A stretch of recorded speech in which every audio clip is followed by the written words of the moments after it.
مفاتيح الفرج 10 أذكر في كلمات أذكرها لكم الآن سريعا.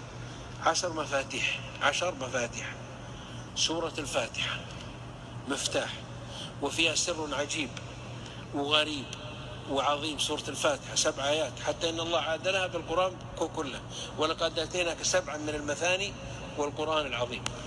ما نزل في التوراة ولا في الإنجيل ولا في القرآن ولا في الزبور مثلها، وهي الكافية الشافية. حتى من يقرأ هي قرآن وذكر ودعاء وحصن ورقية وعلم. هذه المفتاح. المفتاح الثاني: الله الله ربي لا أشرك به شيئا.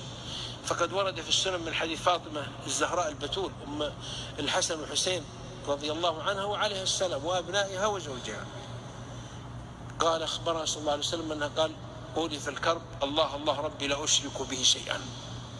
الله الله ربي لا أشرك شيئا. الثالث: لا إله إلا أنت سبحانك إني كنت من الظالمين، التي مرت معنا. وفي الترمذي عن سعد رضي الله عنه قال صلى الله عليه وسلم: كلمة أخي ذا النور لا إله إلا أنت سبحانك إني كنت من الظالمين ما قالها مكروب إلا فرج الله عنه. الرابع: حسبنا الله ونعم الوكيل، فانقلبوا بنعمة من الله فضل كما مر معنا. الخامس: لا حول ولا قوة إلا بالله فإنها كنز من كنوز الجنة. ولا يمنع أن تقول هذه كلها في يوم، ترى في دقيقة واحدة، يعني ما تقدر دقيقة، في يوم واحد تقول هذه، وإن كررتها فأحسن. لا حول ولا قوة إلا بالله كنز من كنوز الجنة كما في الصحيحين. السادس: كثرة الاستغفار، فإن من كثر من الاستغفار جعل الله له من كل هم فرجا ومن كل ضيق مخرجا ورزقه من حيث لا يحتسب. السابع: حديث البخاري: لا إله إلا الله العظيم الحليم، لا إله إلا الله رب العرش العظيم، لا إله إلا الله رب السماوات والأرض رب العرش الكريم. الثامن: الحديث في الصحيحين: اللهم إني أعوذ بك من الهم والحزن وأعوذ بك من العجز والكسل وأعوذ بك من البخل والجبن وأعوذ بك من غلبة الدين وقهر الرجال.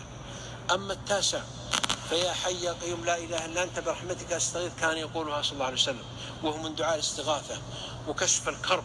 لا يا حي يا قيوم لا إله إلا أنت سبحان لا إله يا حي يا قيوم لا إله إلا أنت برحمتك أستغيث، كان يقولها صلى الله عليه وسلم. أما العاشر في هذا الباب من أدعية الكرب: اللهم رحمتك أرجو فلا تكلني إلى نفسي طرفة عين وأصلحني وشاني كله لا إله إلا أنت. اللهم رحمتك أرجو فلا تكلني إلى نفسي طرفة عين وأصلح شاني كله. 10 مفاتيح لكشف الكرب والهم.